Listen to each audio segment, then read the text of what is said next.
साथियों, lateral entry की अभी बात हो रही थी और आप लोगों में से कई लोगों का यह मुझसे एक कहना था कि लेटरल एंट्री क्या है, किस लिए की जाती है, और इसको लेकर के एक बार विज्ञापन हुआ यूपीएससी से, फिर वापस हुआ। यह सब क्या है, इस पर मैं बोलूं। यूपीएससी की जो नॉर्मल जो भर्ती होती है और जो लेटरल एंट्री होती है, दोनों में हम ऐसे समझ सकते हैं कि जैसे सामान्य खुराक जो है सिस्टम के लिए, ब्यूरोक्रेटिक सिस्टम के लिए, उसके लिए जो भर्ती होती है वो सिविल सर्विसेज के एग्जाम के थ्रू होती है। लेकिन कई बार ऐसा होता है कि एक्सपर्टीज के पॉइंट ऑफ व्यू से सिविल सर्विसेज में लॉट नहीं आया रहता है, तो किसी क्रिएटिव फील्ड के लिए, स्पेशलाइज्ड एक्सपर्टीज के लिए लेटरल एंट्री लेते हैं। जैसे मान लीजिए इकोनॉमिक्स के स्पेशल नॉलेज में, या सीए के रूप में, या कोई टाउन डेवलपमेंट की कोई स्पेशल स्किल हो, तो उसके लिए सीधे इंटरव्यू होता है। यह लेटरल एंट्री का सिस्टम कांग्रेस के समय से शुरू हुआ था और उस समय यही लॉजिक थी, और इसको लेकर के मेरी जानकारी में कोई वाद विवाद नहीं हुआ था। लोग इस बात को, इस गंभीरता को समझ रहे थे कि लेटरल एंट्री उसी तरह से है जैसे हम सामान्य भोजन करते हैं वेजिटेरियन के लोग, लेकिन वेजिटेरियन फूड में विटामिन B12 की कमी हमेशा बनी रहती है, तो उसके लिए आपको अलग से उसके लिए टैबलेट या कैप्सूल खाना पड़ता है। तो लेटरल एंट्री भी उसी तरह की है कि जो सामान्य हमारी भर्ती का सिस्टम है, उससे वरिष्ठ लेवल पर अधिकारी कुछ स्पेशल एक्सपर्टीज वाले नहीं होते हैं, तो उनकी भरपाई लेटरल एंट्री से होती है।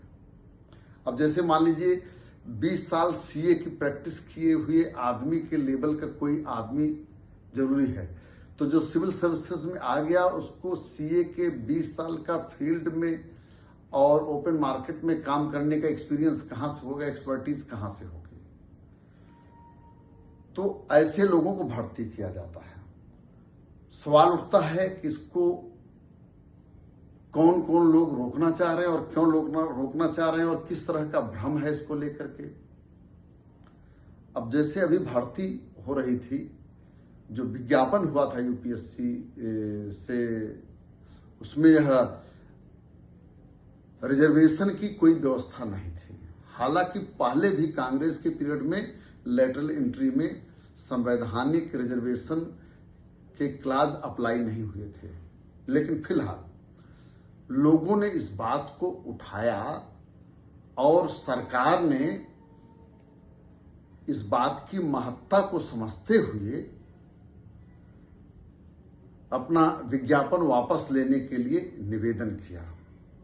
सवाल उठता है कि लेटरल एंट्री ठीक है या बेहतर है कि लेटरल एंट्री में रिजर्वेशन के क्लॉजेज होने चाहिए डिफरेंट कैटेगरीज के लिए, ओबीसी, एससी, एसटी के लिए।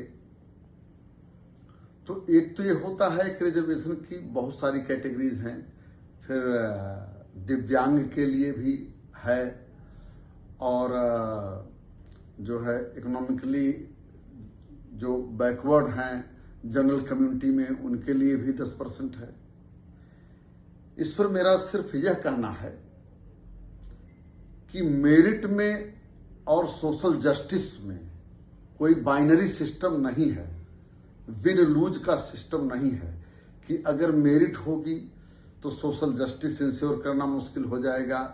न ये है कि सोशल जस्टिस हम करेंगे तो उसमें मेरिट डिस्टर्ब होगी। मेरा मानना है कि मेरिट में और सोशल जस्टिस में, या यूं और सामान्य शब्द में हम कहें एक्सपर्टीज में और आरक्षण में एक सामंजस्य बैठ सकता है और बैठना भी चाहिए। इसमें कोई आपस में विरोधाभास नहीं है। मेरिट की तो हम कभी अवहेलना कर ही नहीं सकते और इसी तरह से हमें सोशल जस्टिस की भी कोई अवहेलना नहीं करनी चाहिए, बल्कि सोशल जस्टिस के लिए हमारा टोटल कमिटमेंट होना ही चाहिए।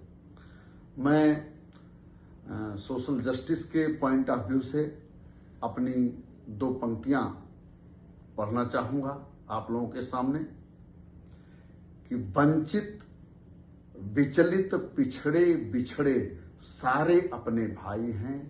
वंचित विचलित पिछड़े बिछड़े सारे अपने भाई हैं। ज्यादा बढ़ने के चक्कर में भाई पीछे छोड़ न देना लोक नीति गंभीर विषय है। लोक नीति गंभीर विषय है। भाईचारा तोड़ न देना राजनीति गंभीर विषय है। आवारों पर छोड़ न देना। वंदे मातरम, वंदे भारतम, वसुधैव कुटुंबकम।